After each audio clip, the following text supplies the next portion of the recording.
सास का नया नुस्खा। राधिका एक मध्यम वर्गीय परिवार की बहू थी। उसकी शादी को 2 साल हो चुके थे और वह अपने ससुराल में पूरी मेहनत और ईमानदारी से काम करती थी। राधिका की सास सुधा देवी एक बहुत ही पारंपरिक महिला थीं। उनके पास सास बहू के रिश्तों को लेकर अपनी समझ और अनुभव का खजाना था। वे हमेशा राधिका को नए नए घरेलू नुस्खे देती रहती थीं, जिनसे घर का काम आसान हो सके या फिर घरवाले खुश रहें। हालांकि राधिका को कई बार इन नुस्खों पर हंसी भी आती थी, क्योंकि वे काफी पुराने और कभी-कभी अजीब से होते थे। अगर आप अपनी माँ से प्यार करते हो और उनको हमेशा खुश देखना चाहते हो तो चैनल को सब्सक्राइब करो, लाइक करो, हर हर महादेव कमेंट करो। बहुत ही जल्द आपको खुशखबरी मिलेगी। प्लीज वीडियो को लास्ट तक जरूर देखें। अब आगे सुने। एक दिन सुधा देवी ने राधिका को एक नया नुस्खा बताया। यह नुस्खा उनके घर के बगीचे में उगने वाले गुलाब के फूलों से जुड़ा हुआ था। राधिका, सुनो, मुझे तुम्हारे लिए एक खास नुस्खा मिला है, सुधा देवी ने हल्के से मुस्कुराते हुए कहा। यह नुस्खा तुम्हारे चेहरे की चमक और त्वचा की निखार के लिए है।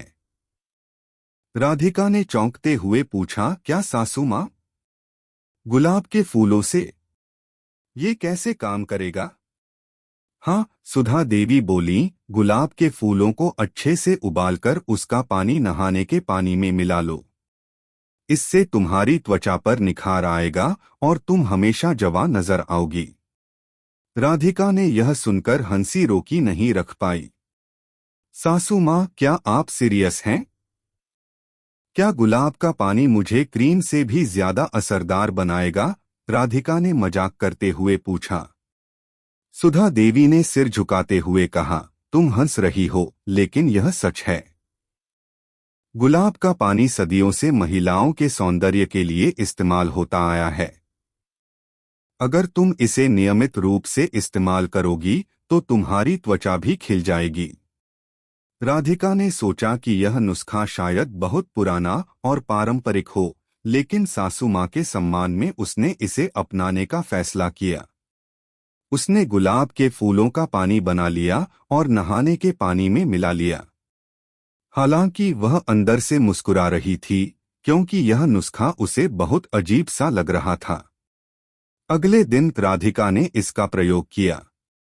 नहाने के बाद उसने अपने चेहरे को देखा तो कोई खास फर्क नहीं पड़ा।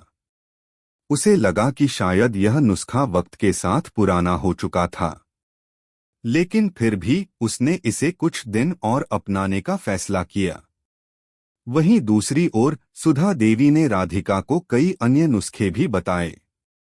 एक दिन उन्होंने राधिका को एक और नुस्खा बताया। राधिका, अगर तुम्हारे बालों में चमक कम हो रही है तो तुम नारियल तेल में एक चुटकी हल्दी डालकर उसे बालों में लगाओ।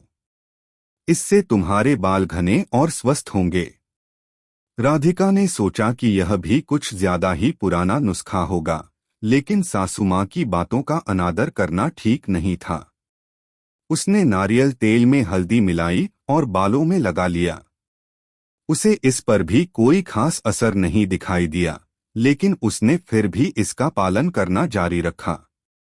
कुछ दिन बाद राधिका की एक सहेली प्रिया आई।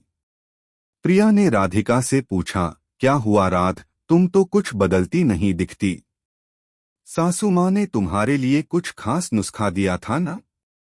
राधिका हंसी रोकते हुए बोली, हाँ, वह नुस्खे तो बहुत अजीब से थे। एक तो गुलाब के फूलों का पानी और दूसरा नारियल तेल में हल्दी मिलाकर बालों में लगाना। मुझे तो कोई फर्क नहीं पड़ा। प्रिया ने हंसी में जवाब दिया, देखो राध, सासू माँ को अपनी पारंपरिक चीजों पर विश्वास है। उन्हें यही लगता है कि यही नुस्खे हमें सुंदर और स्वस्थ बनाएंगे। वैसे कभी कभी हमें उनकी बातें मजाक में नहीं लेनी चाहिए, क्योंकि उनका अनुभव बहुत कीमती होता है। राधिका ने सोचा कि शायद प्रिया सही कह रही थी। उसने फिर से सासू माँ की बातों को गंभीरता से लिया और उन्हें धन्यवाद दिया। लेकिन कुछ ही दिनों बाद एक अजीब घटना घटी। राधिका ने देखा कि उसकी त्वचा सच में थोड़ी निखर गई थी और बालों में भी हल्की सी चमक आ गई थी। वह हैरान रह गई। यह वही नुस्खे थे जिनका वह मजाक बना रही थी। उसे समझ में आया कि कभी कभी पुरानी और पारंपरिक चीजें सच में असरकारक होती हैं, भले ही वे हमें आजकल अजीब लगती हों। सुधा देवी ने एक दिन राधिका से पूछा, कैसा रहा तुम्हारा अनुभव राधिका ने मुस्कुराते हुए कहा, सासू माँ, अब मुझे समझ में आ गया है कि आपके नुस्खे कितने काम के हैं। शायद हमें अपनी पुरानी परंपराओं को थोड़ा ज्यादा ध्यान से समझना चाहिए। सुधा देवी ने गर्व से राधिका को देखा और बोली, मुझे खुशी है कि तुमने मेरी बातों को समझा। हमारी पुरानी नुस्खे और परंपराएं हमेशा समय पर खरा उतरती हैं, अगर हम सही तरीके से उनका पालन करें। राधिका ने सासू माँ का आभार व्यक्त किया और कहा, आपके नुस्खे अब मेरे लिए सोने की खान हो गए हैं, सासू माँ। यह कहानी सास और बहू के रिश्ते को एक नए दृष्टिकोण से दिखाती है, जिसमें समय के साथ आने वाली परंपराओं और नुस्खों को समझने की एक सुंदर प्रक्रिया है।